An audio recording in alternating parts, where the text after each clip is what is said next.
Cláudia disse para Marco: escolha um planeta da figura ao lado. Vou fazer 4 perguntas e descobrir o planeta que você escolheu. Você deve responder sim ou não a cada pergunta, na ordem que eu perguntar. Você pode mentir todas as respostas ou falar a verdade em todas as respostas. As perguntas são: pergunta 1. O nome do planeta que você escolheu tem 5 letras? Pergunta 2. O nome do planeta que você escolheu tem a letra F? Pergunta 3. O nome do planeta que você escolheu tem as letras M ou S? E pergunta 4. O nome do planeta que você escolheu tem a letra N? Aqui, só para lembrar, os planetas que nós temos aqui para as possíveis escolhas para Marcos são Mercúrio, Vênus, Terra, Marte, Júpiter, Saturno, Urano e Netuno. Item A. Se Marco escolher Saturno e decidir sempre mentir, quais respostas ele deve dar? Vamos então analisar cada uma das perguntas e fazer com que as respostas do Marco sejam sempre falsas. A primeira pergunta é: o nome do planeta que você escolheu tem 5 letras? Saturno tem 5 letras? Não. Então, se o Marco falasse a verdade, a resposta dele devia ser não, mas ele tem que mentir. Então, se ele tem que mentir, a resposta dele tem que ser sim. Vamos à pergunta 2. O nome do planeta que você escolheu tem a letra F? Saturno não tem a letra F, então se o Marco fosse falar a verdade, a resposta dele seria não. Mas como ele tem que mentir, a resposta dele vai ser sim. Pergunta 3. O nome do planeta que você escolheu tem as letras M ou S? Bom, Saturno tem a letra S. Então, de fato, como Saturno tem a letra S, se Marco fosse falar a verdade, ele tinha que responder sim. Mas como ele vai sempre mentir, a resposta tem que ser o contrário, ou seja, tem que ser não. Pergunta 4. O nome do planeta que você escolheu tem a letra N? Saturno tem a letra N, né? Então, se o Marco quisesse sempre falar a verdade, ele tinha que responder sim. Mas como ele decidiu sempre mentir, a resposta dele precisa ser não. Logo, se Marco escolher Saturno e decidir sempre mentir, as respostas dele devem ser sim, sim, não, não. Item B. Em qual pergunta é possível descobrir se Marco decidiu mentir ou sempre falar a verdade? Vamos novamente lembrar de quais são os planetas que nós estamos lidando e também lembrar das perguntas. Nós temos 4 perguntas e nós temos as possibilidades de 8 planetas. Para que a gente tenha certeza se o Marco está falando uma verdade ou mentira a partir de uma das respostas das perguntas, nós precisamos descobrir uma pergunta na qual a resposta sempre seja sim ou sempre seja não, independente do planeta. Portanto, vamos analisar cada pergunta e observar se é possível que a resposta sempre seja sim ou sempre seja não para essa pergunta. A questão 1 diz: o nome do planeta que você escolheu tem 5 letras? Ora, nós temos vários planetas que possuem 5 letras. Vênus, Terra, Marte, Urano. Portanto, ele pode tanto mentir quanto falar a verdade. Ele pode falar que é sim ou não. A gente não consegue, pela pergunta 1, decidir se ele está falando a verdade ou mentira. Logo, com essa pergunta, a gente não consegue saber qual que é a decisão do Marco, se ele está mentindo ou falando a verdade. A pergunta 2, o nome do planeta que você escolheu tem a letra F? Dentre todos os planetas, veja aqui Mercúrio, Vênus, Terra, Marte, Júpiter, Saturno, Urano e Netuno, nenhum tem a letra F. Então, isso significa que, independente do planeta que o Marco escolher, a resposta para essa pergunta precisa ser sempre não, independente do planeta. Se não depende do planeta, se ele falar sim, é porque ele está mentindo. E se ele falar não, é porque ele está falando a verdade. Portanto, com a pergunta 2, nós podemos descobrir com certeza se o Marco está mentindo ou falando a verdade. Agora, com as outras perguntas, será que a gente consegue também descobrir se o Marco está mentindo ou falando a verdade? A pergunta 3, o nome do planeta que você escolheu tem as letras M ou S? Veja que Mercúrio tem M, Marte tem M e Saturno tem S. E Vênus também tem S. Porém, Terra, Júpiter, Urano e Netuno não tem nem a letra M, nem a letra S. Portanto, o Marco pode ou falar sim ou não, e não tem como a gente saber se ele está de fato mentindo ou falando a verdade. E a pergunta 4, o nome do planeta que você escolheu tem a letra N? Observe que Saturno, Urano e Netuno possuem a letra N, além de Vênus. Então, como Mercúrio, Terra e Marte e Júpiter não possuem a letra N, isso quer dizer que na pergunta 4 o Marco também pode responder sim ou não e não será possível saber se ele está mentindo ou não. Assim, nós concluímos que a pergunta 3 e a pergunta 4 também não deixam a gente decidir se o Marco está falando a verdade ou mentindo. Assim, nós concluímos que a pergunta na qual é possível descobrir se Marco Marco decidiu mentir ou sempre falar a verdade é a pergunta 2. E observe que com base nessa pergunta vai ser possível descobrir qual é o planeta que o Marco pensou. Item C. Se Marco respondeu não, sim, não, sim, nessa ordem, qual planeta ele escolheu? Vamos novamente relembrar as perguntas e os planetas do sistema solar. As 4 perguntas estão aqui e os planetas na nossa figura. Pelo enunciado, o Marco respondeu não para a primeira pergunta, sim para a segunda, não para a terceira e sim para a quarta. Com base nessas respostas, a gente já sabe que no item B é possível saber se o Marco está falando a verdade ou mentindo pela segunda questão. A gente lembra que nenhum planeta do sistema solar possui a letra F. Portanto, se ele respondeu que sim, o nome do planeta que ele escolheu tem a letra F, quer dizer que o Marco está mentindo. Portanto, as respostas corretas para essas perguntas aqui, na verdade, são o contrário delas. Assim, nós sabemos que o planeta possui 5 letras, já que a resposta, se ele estivesse falando a verdade para essa pergunta aqui, ia ser sim. Obviamente, o planeta não possui a letra F, porque nenhum deles tem. O planeta, como o Marco falou que não, a resposta da questão 3 é sim. O nome do planeta que ele escolheu tem as letras M ou S. E a questão 4, o nome do planeta que você escolheu tem a letra N, a resposta, se ele estivesse falando a verdade, seria não, já que ele mentiu e disse sim. Agora vamos analisar com base nessas afirmações aqui e descobrir qual dos 8 planetas é. Vamos ir por eliminação. A primeira pergunta, o nome do planeta tem 5 letras? Mercúrio não tem 5 letras, Júpiter não tem 5 letras, Saturno não tem 5 letras e Netuno também não tem 5 letras. Então, já eliminamos 4 planetas aqui pela primeira pergunta. Vamos para a segunda. A segunda, a gente sabe como a resposta correta é sempre não, então não vai eliminar nenhum planeta. Ela só permite que a gente descubra se ele está falando a verdade ou mentindo. Agora, a pergunta 3, o nome do planeta tem as letras M ou S? Sim. Veja aqui, Terra não tem nem M nem S, então a gente eliminou Terra. Agora, Urano também não tem M nem S. Sobrou então Vênus e Marte. Agora, a última pergunta vai tirar a dúvida se é Vênus ou Marte que o Marco escolheu. O nome do planeta que você escolheu tem a letra N? A resposta correta, se o Marco falasse a verdade, seria não. Então, o planeta não tem a letra N, então não pode ser Vênus, que tem a letra N. Assim, a gente acaba de concluir que o planeta que o Marco escolheu, considerando que ele respondeu não sim, não sim, é o planeta Marte.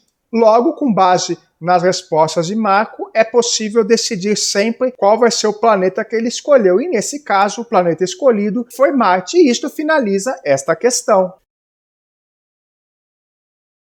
Ana e Pedro cortam pedaços de papel que estão em uma cesta. Sempre que Ana pega um pedaço, corta em 5 pedaços e devolve todos eles para a cesta. Sempre que Pedro pega um pedaço, corta em 3 pedaços e devolve todos eles para a cesta. Inicialmente, há 3 pedaços de papel na cesta. Item A. Quantos pedaços de papel ficarão na cesta depois de Ana e Pedro pegarem um pedaço cada um e devolverem os pedaços cortados para a cesta? Observe que a Ana pega um pedaço de papel e aí ela vai cortar em 5 pedaços. Agora, o Pedro ele vai pegar um pedaço de papel e ele vai transformar esse pedaço aqui em 3 pedaços. A partir desse esquema, veja que quando a Ana tinha um pedaço, ela transformou em 5 e devolveu na cesta. Portanto, quer dizer que de 1 ela transformou em 5. Assim, ela adicionou 4 pedaços de papel. Agora, o Pedro tinha um pedaço, cortou em 3. Portanto, quer dizer que ele teve de adicionar mais 2 pedaços de papel na cesta. Assim, observe que cada vez que a Ana pega um pedaço, quando ela devolver os novos pedaços na cesta, ela vai adicionar 4 pedaços a mais. E o Pedro vai adicionar 2 pedaços a mais. Como eu tenho 3 pedaços inicialmente, se a Ana pegar um pedaço aqui, esse aqui, por exemplo, ela vai transformar esse pedaço aqui em 4 pedaços, como acabamos de ver aqui. E o Pedro, se ele pegar esse pedaço aqui, por exemplo, ele vai transformar esse pedaço e adicionar mais 2 pedaços. Portanto, o total de pedaços que eu vou ter vão ser esses 3 iniciais que eu tinha, mais os 4 que a Ana adicionou, mais os 2 que o Pedro adicionou. No total, então, eu terei 4 mais 2 mais 3, o que corresponde a 9 pedaços. Assim, ficarão na cesta 9 pedaços depois que a Ana e o Pedro pegarem cada um pedaço e devolver todos os pedaços cortados para a cesta. Item B. Descreva uma maneira de Pedro e Ana pegarem, cortarem e devolverem todos os pedaços de papel da cesta para que, a partir dos 3 pedaços iniciais, a cesta fique com 11 pedaços. Nós já vimos que quando a Ana pega um pedaço, ela vai adicionar 4 novos pedaços para a cesta. E quando o Pedro pega um pedaço, ele vai adicionar 2 novos pedaços para a cesta. Inicialmente, a cesta tem 3 pedaços. Pelo item A, nós já vimos que se a Ana pegar um pedaço aqui, ela vai cortar em 5 pedaços, então ela vai adicionar 4 novos pedaços na cesta. Aí aqui vai ficar com 5 pedaços. O Pedro pegou um pedaço aqui e cortou em 3, então ele adicionou 2 pedaços na cesta. E no item A, esse pedaço aqui ficou intacto. Aí deu aqueles 9 pedaços que a gente calculou. Só que eu quero agora 11 pedaços. Como eu já sei como dividir em 9 pedaços pelo item A, faltam só 2 pedaços para eu chegar em 11, não é? Agora, o Pedro não adiciona sempre 2 pedaços quando ele faz uma operação dele, quando ele pega um pedaço e corta? Então, esse pedaço ficou solto aqui, eu vou fazer com que o Pedro pegue ele, ó. O Pedro pegou esse. Se o Pedro pegar esse pedaço, ele vai adicionar mais 2 pedaços na cesta. Eu vou ficar com 4, mais 2, mais 2, mais os 3 pedaços que eu tinha inicialmente, que vai dar, no total, os 11 pedaços que o enunciado quer. Então, uma maneira de fazer com que a Ana e o Pedro peguem, cortem e devolvam 11 pedaços na cesta é fazendo com que a Ana pegue um pedaço e o Pedro pegue os outros 2 pedaços restantes, e aí no total vamos ter exatamente 11 pedaços como o enunciado quer. Item C. Explique por que, a partir dos 3 pedaços iniciais, a cesta nunca ficará com 2024 pedaços após Ana e Pedro devolverem todos os pedaços cortados para a cesta. Já entendemos aqui que o foco dessa questão é entender quantos pedaços a Ana e o Pedro adicionam quando eles fazem os seus cortes. Nós já vimos que a Ana sempre adiciona 4 novos pedaços quando ela faz seus cortes e o Pedro sempre adiciona 2 novos pedaços quando ele faz seus cortes. Inicialmente, nós temos 3 pedaços na nossa cesta. O que acontece? Desses 3 pedaços, sempre que a Ana pega um pedaço, ela vai somar 4. E sempre que o Pedro pega um pedaço, ele vai somar 2. Então, observe que se eu tenho 3 pedaços, e, por exemplo, a Ana pega 1 e transforma em 4, depois pega mais 1 e transforma em mais 4, veja que sempre a quantidade de pedaços na cesta vai ser um número ímpar, não é? Se eu fizer 3 mais 4 é 7, 3 mais 4 mais 4 dá 3 mais 8 que é 11, 3 mais 4 mais 4 mais 4 dá 15. E a mesma coisa se eu fizer o Pedro fazer a operação. Se o Pedro pegar um pedaço, ele vai transformar em 3, então ele vai adicionar 2 na cesta. 3 mais 2, 5. Se ele fizer 2 operações, 3 mais 2 mais 2, 7. 3 mais 2 mais 2 mais 2, 9. Portanto, o que nós podemos observar? Que independente de quantos pedaços a Ana e o Pedro peguem, como inicialmente eu tinha 3 pedaços na cesta, o número de pedaços de papel na cesta sempre vai ser um número ímpar. Ou seja, como Ana e Pedro adicionam uma quantidade par de pedaços de papel sempre, o total de pedaços na cesta sempre será ímpar. Agora observe, 2024 é um número par, não é? Porém, 2024 é um número par, não é? Agora, se 2024 é um número par e eu só posso obter números ímpares, quer dizer que é impossível obter o número 2024. Assim, é por isso que, a partir dos 3 pedaços iniciais, a cesta nunca ficará com 2024 pedaços. Ela só pode ficar com uma quantidade ímpar de pedaços, justamente porque quando a Ana faz a operação dela, ela pega 1 e transforma em 5, ela adiciona 4, e o Pedro pega 1, transforma em 3, adiciona 2 pedaços, sempre são números pares.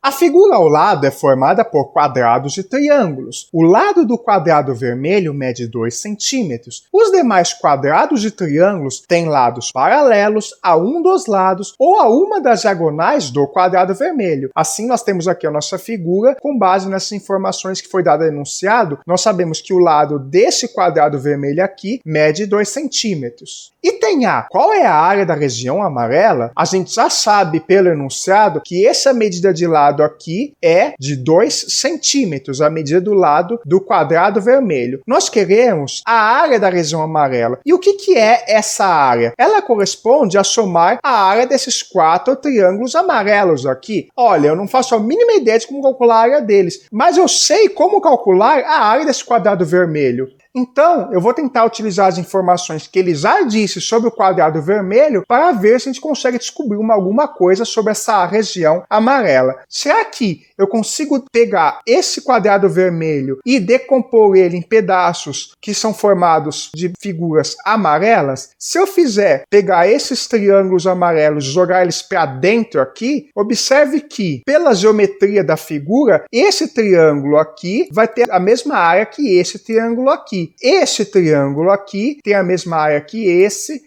tem a mesma área que esse, e esse tem a mesma área que esse. Moral da história, isso significa que as 4 figuras da região amarela correspondem exatamente às 4 partes que compõem esse quadrado da região vermelha. Mas a região vermelha, a gente sabe fazer o cálculo da área, não sabe? Ora, a área da região amarela corresponde à área da região vermelha, e a medida do lado do quadrado da região vermelha é 2 centímetros. Para calcular a área de um quadrado, basta a gente pegar a medida do lado e elevar ao quadrado. Como a área da região vermelha, então, vai corresponder a 2 ao quadrado, o que corresponde a 4 centímetros quadrados, e a área da região vermelha é a mesma que a região amarela, nós concluímos que a área da região amarela também é de 4 centímetros quadrados. E isto finaliza esse item. Item B. Qual é a área da região branca? Vamos tentar utilizar a nossa mesma estratégia de ficar dividindo para conquistar e descobrir qual que é a área de toda essa região branca aqui. Esta área é formada por 8 triângulos. Veja que esses 4 triângulos aqui, este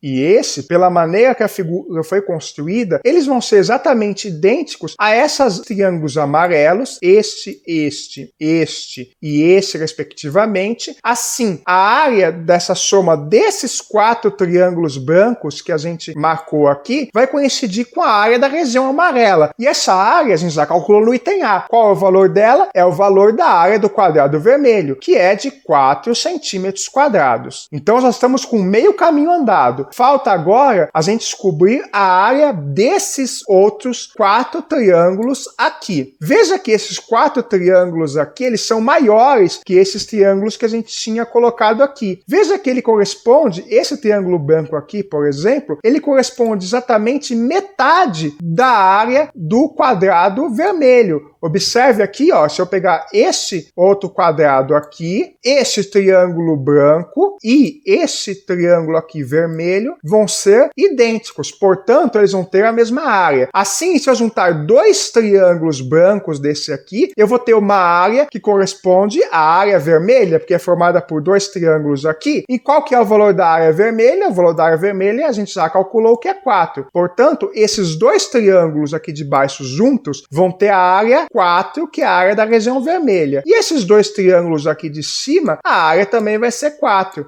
Portanto, a área da região branca vai corresponder à soma 4 desses 4 triângulos brancos menores, mais esses 2 triângulos maiores, cuja área a gente acabou de ver que é 4, e esses 2 outros triângulos maiores de baixo, cuja área também é 4. Assim, a área da região branca corresponde a 4 mais 4 mais 4, que é 12 centímetros quadrados. E isto finaliza este item. Item C. Qual é a área da região cinza? Vamos de novo utilizar a nossa estratégia de dividir a área em cinza em áreas que a gente já sabe calcular. Observe que a área cinza é composta por esses 4 triângulos aqui e essas 4 figuras aqui no meio, que na verdade são trapézios, né? Não são exatamente triângulos. Esses 4 triângulos aqui do canto, a gente já sabe como calcular a área, não é mesmo? Veja que eles correspondem, pela geometria da nossa figura e da maneira que ela foi montada, a exatamente a cada um desses triângulos brancos aqui. Esse aqui corresponde a este aqui corresponde a este corresponde a este e este corresponde a esse. Assim, Assim, a soma da área desses 4 triângulos em cinza aqui mais externos vai ser exatamente a soma das áreas desses 4 triângulos brancos grandes aqui. No item B, nós já vimos que a área desses triângulos brancos aqui é 4 da área desses dois de cima, mais 4 da área dos dois de baixo, que corresponde a 8. Agora, para a gente achar a área total da região cinza, falta apenas a gente descobrir qual que é a área desta figura aqui, já que ela se repete aqui 4 vezes aqui na nossa figura, né? Então, para a gente descobrir qual que é a área dela, vamos adotar a mesma estratégia. Vamos tentar dividir essa área em cinza em pedaços de triângulos que a gente sabe calcular a área. Veja aqui, pela geometria da questão, eu posso fazer aqui um segmento nesse triângulo aqui, outro segmento aqui, que seria o prolongamento desse segmento aqui, e olha só o que eu vou obter. Eu vou decompor a minha área em cinza, que é esse pedaço aqui que está destacado aqui, em 3 figuras, 2 triângulos e um quadrado. Observe que esse quadrado, se eu dividir ele assim, eu posso dividir ele em 4 triângulos. Esses 4 triângulos vão ser congruentes a esses 4 triângulos daqui, que por sua vez vão ser iguais a esta área do quadrado vermelho. Portanto, quer dizer que esta área aqui, desse quadrado aqui no meio, corresponde exatamente à área da parte vermelha que a gente viu no item A, que vale 4. E agora, esse pedaço aqui e esse são 2 triângulos também, né? E olha só, se eu pegar o quadrado verde e cortar ele assim em 4, veja que ele será composto por 4 triângulos verdes, e cada um desses triângulos verdes é igual a esse triângulo cinza daqui. E esses triângulos verdes, cada um deles, por sua vez, é igual a um desse triângulo branco maior que a gente calculou no item B, não é? Então, observe que a área desse triângulo branco vai ser a mesma que a desse triângulo cinza aqui. E a área desse triângulo branco é igual a desse triângulo cinza aqui. Assim, a soma das áreas desses 2 triângulos aqui vai corresponder a 4 também, não é? Porque a gente já tinha visto que a soma das áreas desses 2 triângulos brancos aqui de baixo corresponde à área da região vermelha, que é 4. Portanto, a moral da história é qual? A gente acabou de descobrir que a área desse pedaço em cinza externo aqui, esse pedaço maior, corresponde a exatamente a área da região vermelha, que é um quadrado mede 4, mas essa soma desses 2 triângulos aqui também mede 4, portanto a área da região cinza corresponde a 4 mais 4, que é 8. Assim, a área desta região cinza é 8. Só que nós temos 4 pedaços desse, não apenas um. Então é só multiplicar esse valor por 4. 4 vezes 8 é 32. Concluímos, portanto, que a soma das áreas das regiões cinzas desses 4 pedaços maiores aqui corresponde exatamente a 32 centímetros quadrados. Porém, para calcular a área total da região cinza, basta eu somar com a área desses 4 triângulos aqui que eu tinha deixado reservado. A área desses 4 triângulos somada, a gente já tinha visto que é 8. Portanto, a área total da região cinza corresponde a 8 mais 32, o que equivale a 40 centímetros quadrados. E isto finaliza esta questão. Os círculos do diagrama devem ser preenchidos com números naturais diferentes. 2 números escritos em círculos ligados por um segmento devem ter um divisor comum maior do que 1. Por exemplo, 8 e 15 nunca vão ser escritos em círculos ligados por um segmento. Ao lado temos um exemplo de preenchimento. Observe que os círculos que estão ligados por um segmento sempre são divisíveis por um divisor comum. Por exemplo, 13 e 26, o 13 é um divisor comum dos dois. 8 com 4, o 4 é um exemplo de divisor comum. 10 com 4, o 2 é um divisor comum. E assim por diante. Agora que nós já entendemos como é feito o preenchimento desses círculos, vamos aos itens. Item A. Faça um preenchimento para os círculos vazios abaixo. Então, para a gente poder fazer um preenchimento correto, nós temos que pegar números que tenham divisores incomuns quando os círculos estão ligados entre si. Veja que eu tenho aqui o 7, e esse 7 está ligado a esse círculo aqui. Portanto, esse número aqui tem que ter um divisor em comum com 7. Como o 7 é um número primo, nós sabemos que os únicos divisores dele são 1 e o próprio 7. Então, eu preciso pegar aqui um número que é um múltiplo de 7. Vou pegar, por exemplo, o 14. Agora, vamos observar as extremidades que já têm números impressos. Aqui nós temos o 2. Como o 2 também é um número primo, seus únicos divisores são 1 e o 2, esses dois números aqui precisam ser números que compartilham o 2 como divisor, ou seja, podem ser quaisquer números pares. Vou escolher, por exemplo, o 4 e o 8 para ser esses dois números.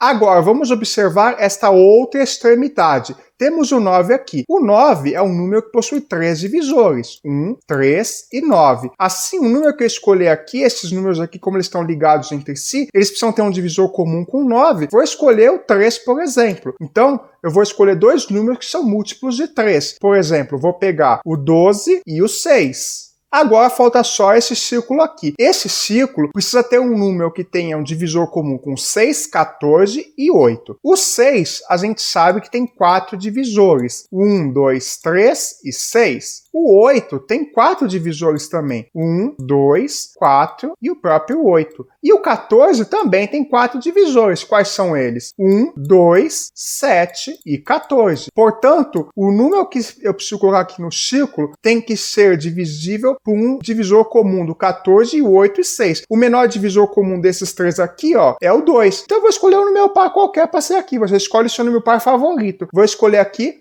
o 28. Assim, esse aqui é um preenchimento possível para os círculos vazios. Lembrando que há várias soluções possíveis, contanto que elas respeitem que números ligados por extremidades tenham um divisor em comum. Item B. Preencha os círculos abaixo de modo que o maior número escrito seja 12. Como esses círculos precisam ter números no máximo 12, vamos listar todos os números que nós podemos colocar aqui. Observe que há 9 círculos para a gente preencher. E temos aqui no total 11 números que nós podemos colocar, já que um não pode ser colocado porque esse tem que ter divisor comum maior do que 1. Como um só tem um único divisor que é ele mesmo e não pode estar na nossa lista. O 12 precisa estar na nossa lista, então a gente vai usar o 12 em algum lugar aqui. Assim, isso significa que desses 11 números, apenas 2 não vão poder ser colocados nesses círculos aqui. E quais serão nossos candidatos a números que não podem estar nesse círculo? Como eu preciso de números que tenham divisores em comum, faz sentido que eu elimine números que são primos e, portanto, não possuem divisores comuns com nenhum número menor que 12. Então, vamos analisar. O 5, ele tem um divisor comum com o 10, então eu posso colocar os dois juntos aqui. Como o 5 é um número primo, ele só tem o único que pode ir do lado dele, vai ser o 10. Então, o único que tem uma ligação apenas aqui é aqui.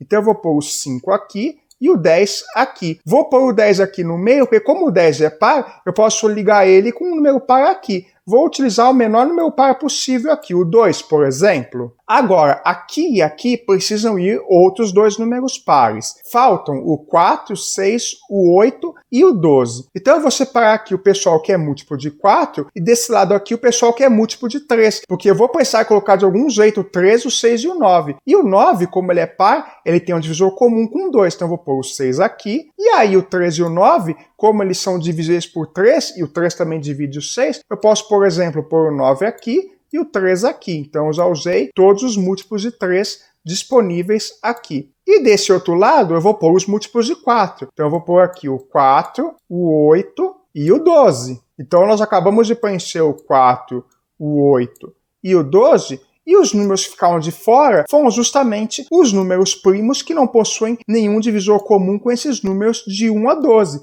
que são, no caso, o 7 e o 11. Assim, uma maneira de preencher os ciclos de modo que o maior número escrito seja 12 é a que aparece aqui. Lembrando que há outras possibilidades de resposta, mas todas elas utilizarão exatamente esses números e não utilizarão nem o 7 nem o 11. Contanto que elas respeitem que números ligados por extremidades tenham um divisor em comum. Item C. Explique por que é impossível preencher os ciclos de modo que o maior número escrito seja menor do que 12. A gente já observou no item B que nós temos 9 círculos. E agora nós queremos que o maior número escrito seja menor do que 12. Então quer dizer que ele precisa ser no máximo 11. Vamos ver quais números que a gente precisa colocar nesses círculos? Os nossos candidatos para os números que podemos colocar nos círculos são os números que vão de 2 até 11. Observe que eu tenho 10 possibilidades de número e 9 precisam ir aqui. Assim eu vou eliminar apenas um número. Mas pelo item anterior a gente viu que o 7 e o 11 ficaram de fora. Por quê? Porque eles não tinham divisor em comum com nenhum número menor que está aqui. Então, o 11 não vai poder aparecer nesses círculos aqui, porque se eu colocar ele em qualquer lugar, por exemplo, se eu colocar o 11 aqui, não vai ter ninguém que tenha uma divisão em comum com ele para eu colocar que seja menor que 11. Portanto, nas nossas possibilidades, o 11 não pode estar. Assim, sobrou esses números aqui e todos eles precisam estar nos círculos. Mas observe que o 7 também não tem nenhum divisor em comum, porque ele é primo. Então, nem o 7 nem o 11 podem ir na minha configuração de círculos, porque eles não têm nenhum divisor em comum que é menor que 12. Assim vão sobrar exatamente 8 números para 9 círculos, ou seja, vai sobrar um círculo que não vai ter número e, portanto, não é possível preencher os círculos de modo que o maior número escrito seja menor que 12. Janaína tem vários dados idênticos com faces numeradas de 1 a 6. Nesses dados, a soma dos números em faces opostas é sempre igual a 7. Ela cola alguns desses dados e coloca adesivos nas faces não coladas, inclusive nas faces que estão em contato com a mesa. Item A. Qual é a menor soma possível para todos os números que foram cobertos por adesivos nos dados colados abaixo? O enunciado nos diz uma informação que vai ser muito importante para resolver essa questão. A soma de números em faces opostas é sempre igual a 7. Assim, independentemente do número que está nesta face aqui e do número que está na face oposta aqui, a soma dos números dessas duas faces vai ser sempre 7. Da mesma forma, o número que está coberto por esse adesivo e pelo adesivo daqui de trás, a soma desses dois números vai ser 7 também. Assim, se a gente somar esses 4 números, a soma desses 4 números já vai ser 7 mais 7, que corresponde a 14. Nós queremos minimizar a soma de todos os números. Como nós já sabemos que essas duas somas aqui estão fixas, independentemente dos números vai dar sempre 14, vamos ver as somas que a gente consegue manipular. Os valores que a gente consegue trocar de modo que a gente quiser são esses dois daqui e esses dois aqui do dado, porque eles não têm uma relação entre si. Como nós queremos a menor soma possível para esses valores e os números dos dados vão de 1 até 6, eu vou, por exemplo, colocar aqui como sendo, supondo o número 1 e aqui o número 2.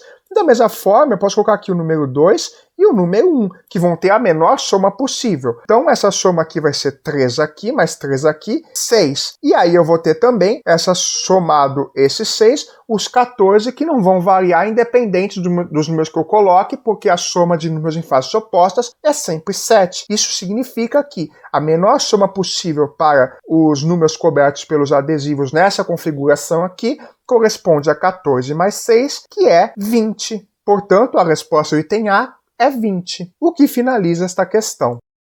Item B. Janaína colou vários dados, como mostrado abaixo.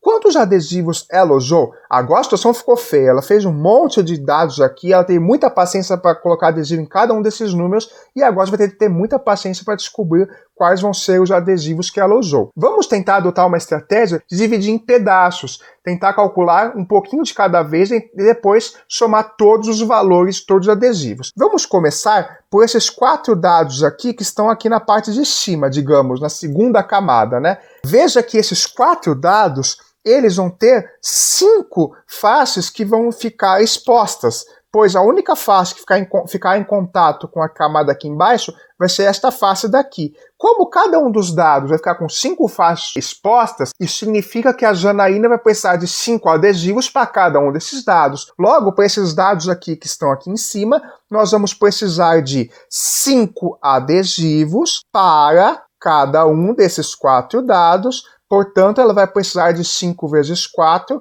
20 adesivos para esses dados que estão aqui em cima. Agora, vamos para uma segunda etapa. Vamos analisar esses dados aqui que estão aqui nesses meios. Esses dois daqui desse meio, esses dois daqui, esses daqui e esses daqui. Temos esses 8 dados para analisar. E veja aqui, cada um desses 8 dados vai ter quantas faces que estarão expostas para a Janaína colocar adesivos? Vai ter uma face aqui, outra aqui atrás e essa aqui de cima. Essas duas faces desses lados e a face de baixo vão ficar escondidas. Portanto, para cada um desses 8 dados que estão aqui no meio, nós vamos ter 3 faces nas quais a Janaína precisará colar adesivos. Dessa forma, teremos 3 faces expostas para colar adesivos em 8 dados. Desta forma, precisaremos de 3 vezes 8, 24 adesivos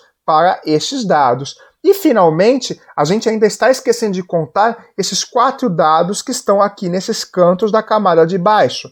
O que ocorre com esses dados? Apenas essas duas faces ficarão expostas. Essas duas daqui estão escondidas pelos dados do meio e a face de cima e de baixo também estão escondidas. Portanto, temos 4 dados nesses cantos e cada um desses 4 dados dos cantos vai demandar 2 adesivos para cobrir todos os números. Portanto, nós precisamos de 2 adesivos para cobrir esses 4 dados. No total, precisamos de 2 vezes 4, 8 adesivos. Agora que a gente já conseguiu calcular o total de adesivos para cada caso, basta somar o total de adesivos que nós precisamos usar. Esse total corresponde a 20 mais 24 mais 8, o que resulta em 52 adesivos. Assim, Janaína utilizou exatamente 52 adesivos para cobrir essa figura maluca que ela fez com os dados. Item C. Na colagem de dados do item B, qual é a menor soma possível para todos os números que foram cobertos por adesivos? Adotaremos aqui a mesma estratégia feita no item A. A gente sabe que a soma de números em faces opostas é sempre 7. Vamos ver aqui em quais dados nós temos faces opostas para somar, pois já sabemos que nesses casos, independente do número que eu escolha, eu vou ter que a soma dele vai ser 7. E aí a gente vai perceber quais são as posições que a gente realmente pode escolher os números para poder tentar minimizar esta soma. Veja o seguinte, uma estratégia boa para a gente resolver isso é tentar, como no item B, dividir em 3 casos para analisar. Vejamos esses 4 dados aqui de cima. Eles vão possuir 2 somas de faces opostas, esta face com esta face com esta aqui. Portanto, nesses 4 dados aqui, a gente já vai ter a soma mínima como sendo a soma dessas 2 faces opostas, que vai ser 7, e essas somas 7 mais 7 vai dar 14. Vamos somar 14 para cada um desses 4 dados. Assim, a soma aqui vai estar fixa, independente dos números que eu escolha, nesses dados aqui de cima, vai corresponder a 14 vezes 4, que é 56. Essa soma aqui a gente não consegue mexer nela.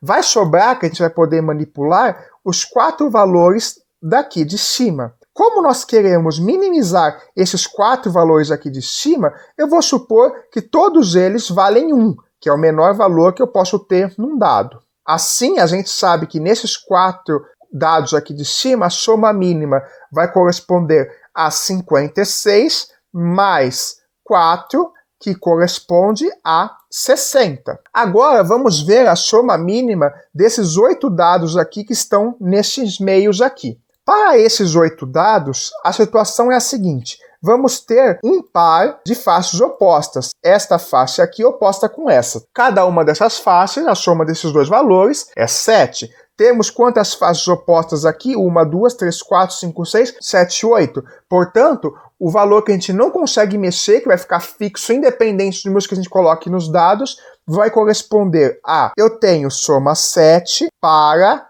8 desses dados. 7 vezes 8, 56 é a parte que está fixa. E qual que é a parte que eu posso minimizar? A gente viu que nesses dados aqui só vai ter 3 faces que vão ficar expostas. 2 estão fixadas e esta aqui a gente pode mexer nos valores. Vamos minimizar o valor de cada uma dessas faces aqui. O menor valor possível que eu posso colocar é 1. Vou pôr 1 então em cada um dessas 8 faces. Então, a soma mínima possível para esses 8 dados aqui vai ser 56, que é a soma que está fixada, mais 8, que é a soma que eu estou variando, que é a soma mínima, colocando 1 em cada um desses 8 dados. 56 mais 8 corresponde a 64. Logo, esta é a soma mínima possível para esses 8 dados aqui no meio. Falta novamente analisar esses 4 dados aqui desses cantos. Para esses dados dos cantos, veja que só temos duas faces que estão expostas. E essas faces não possuem faces opostas. Portanto, minimizar o valor dessas faces, eu posso colocar os valores mínimos possíveis em cada um deles. Como esses dois pedaços aqui estão no mesmo dado, se eu colocar o valor mínimo, que é 1 aqui, aqui tem que ser no mínimo 2. Aqui vai acontecer a mesma coisa com os outros 3 dados. Aqui é 1, o outro tem que ser 2. Aqui é 1, aqui é 2, e assim por diante. Portanto, para cada um desses 4 dados, a soma mínima dessas faces é 1 mais 2, 3. Assim, a soma mínima para esses dados vai corresponder a 3, e eu tenho 4 dados aqui. 3 vezes 4 corresponde a 12. Assim, a gente acabou de concluir que a menor soma possível para todos os números cobertos corresponde a somar 60 mais 64 mais 12. Isso corresponde a 136. Portanto, concluímos que a menor soma possível para todos os números cobertos por adesivos é 136, o que finaliza esta questão. Uma tabela 4x4 preenchida com os números 0 e 1 é equilibrada quando, somando os números em cada linha, obtemos todos os inteiros de 1 a 4. O mesmo ocorrendo com as somas dos números de cada coluna. Por exemplo, a tabela ao lado é equilibrada. Temos aqui a tabela e veja aqui nas nossas linhas, cada uma delas, a soma é um número de 1 a 4 e nas colunas também. A soma de cada uma delas corresponde exatamente a um dos números de 1 a 4, sendo preenchida apenas com números zeros e uns. Item A. Preencha as tabelas abaixo de modo que elas sejam equilibradas, com as linhas de colunas tendo as somas indicadas. Vamos começar pensando nos valores extremos, o 4 e o 1. Para que numa linha ou coluna a soma seja 4, como o tabuleiro é 4x4, isso quer dizer que todas as entradas, os quadradinhos, precisam ter o número 1. Por exemplo, essa linha aqui a soma é 4, então aqui tem que ser 1, aqui tem que ser 1, e assim por diante. Da mesma forma, nessa coluna, se aqui é 4, tudo aqui tem que ser 1. E aí, vamos pensar no extremo oposto. Se a soma em cada linha ou coluna é 1, e a gente já tem um pedaço aqui que vale 1, quer dizer que todos os outros têm que valer 0 para a soma ser 1. Então aqui vale 0, aqui vale 0 e aqui vale 0. Da mesma forma, se aqui é 1 e aqui eu já tenho 1, aqui vale 0, e aqui vale 0. Falta só a gente preencher o meio desse tabuleiro aqui. E agora, para preencher o meio, eu posso escolher como fazer isso. Porque aqui eu tenho 2, então eu preciso colocar 1 e 0 aqui. Se eu escolher, por exemplo, colocar 1 aqui e o 0 aqui, veja aqui, como aqui eu tenho que ter 3, eu preciso colocar 1 aqui e 1 aqui obrigatoriamente. E aí, desta forma, eu vou ter aqui o 3 e aqui soma 2, e esta é uma forma de preencher esta tabela aqui. Vamos aplicar o mesmo raciocínio para esta outra tabela aqui. Vamos colocar aqui, como aqui é 4, todo mundo aqui tem que ser 1.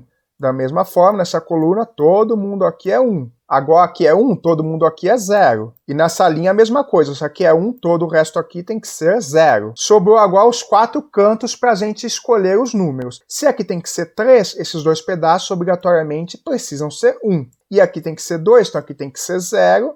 E aqui tem que ser 2, aqui precisa ser 1. E agora, de fato, a gente concluiu uma forma de preencher essa segunda tabela aqui, de modo que as somas estejam corretamente indicadas e os tabuleiros sejam ambos equilibrados. Item B. Quantas são as tabelas equilibradas com a soma de cada linha indicada abaixo? A gente já viu no item A uma estratégia para tentar já ir preenchendo alguns valores. A gente viu que quando a gente tem o 4, quer dizer que nessa linha aqui a gente só vai ter número 1. Aqui é 1, aqui é 1, aqui é 1, aqui é 1. Então, independentemente de quem tiver aqui embaixo, esses valores aqui já estão fixados. A mesma coisa aqui embaixo. Se aqui é 1, isso quer dizer que eu tenho que escolher 3 casas para ser 0 e só uma vai poder ser 1. Agora veja, nessa parte aqui de baixo, vamos escolher uma dessas 4 colunas aqui para valer soma 4. Para fins ilustrativos, vou supor que esta primeira aqui vale 4. Se ela vale 4, a gente está supondo que todo mundo aqui tem que ser 1, obrigatoriamente. Se aqui todo mundo é 1, veja que isso aqui já tranca essa linha aqui. Isso aqui a soma é 1, aqui tem que ser obrigatoriamente 0. E aí, eu escolhi uma posição por 4. Esse 4, eu posso escolher essa posição por 4 de 4 maneiras. O 4 pode ter soma 4 nessa coluna, nessa ou nessa. Então, pelo princípio multiplicativo, eu tenho 4 formas de escolher esta coluna que vai valer soma 4. eu vou ter quantas possibilidades para escolher a coluna que vale 1? Vou ter 3 possibilidades, né? A coluna que vale 1 pode ser esta, esta ou esta, por exemplo. Então, se eu fixar, por exemplo, essa segunda coluna aqui para valer 1, quer dizer que todo esse resto aqui tem que valer 0. E aí, veja que eu vou ter esses 4 aqui para completar, e aí tanto faz, isso aqui pode ser tanto 2 ou 3. Se, por exemplo, aqui for 2 ou 3, eu posso pôr a casinha aqui 1 e 0, e aqui tem que ser tudo 1.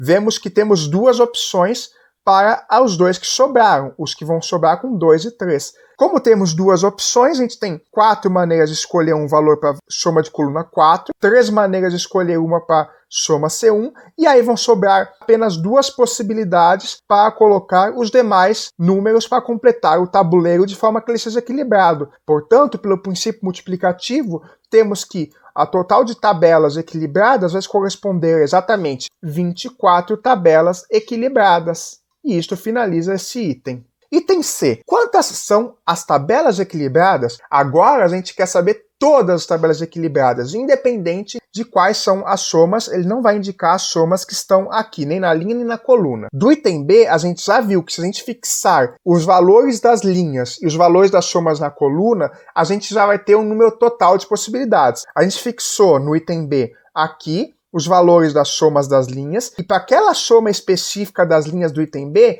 que é a 4, 3, 2, 1, a gente tinha 24 possibilidades. Se a gente pensar da mesma forma, a gente viu que para uma configuração específica de somas das linhas, vamos ter 24 tabelas equilibradas. Mas de quantas formas nós podemos escolher os valores das somas de cada linha aqui? Nós podemos escolher, novamente, 4 opções aqui para a primeira soma, pode ser de 1 a 4. Uma vez que a gente escolheu esta posição aqui, que tem 4 possibilidades de soma, vai sobrar 3 casas e eu posso escolher 3 opções para essa segunda soma aqui. Aí vai sobrar 2 somas possíveis, posso escolher 2 aqui, e a que sobrou vai ser a soma desta última linha aqui. Portanto, a gente sabe pelo princípio multiplicativo que aqui nessa nossa contagem vamos ter 4 vezes 3 vezes 2, que corresponde a 24 possibilidades de escolha das somas dos números nas linhas. Nós já vimos no item B que as possibilidades de somas das colunas são 24.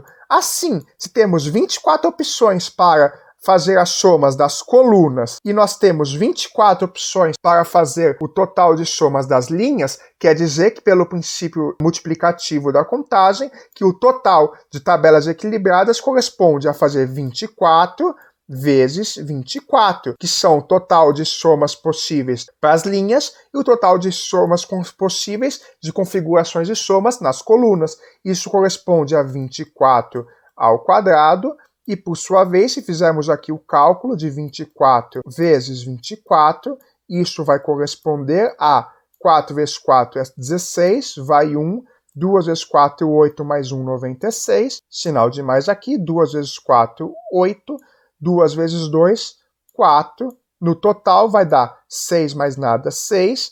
8 mais 9, 17. Vai 1. 1 mais 4, 5.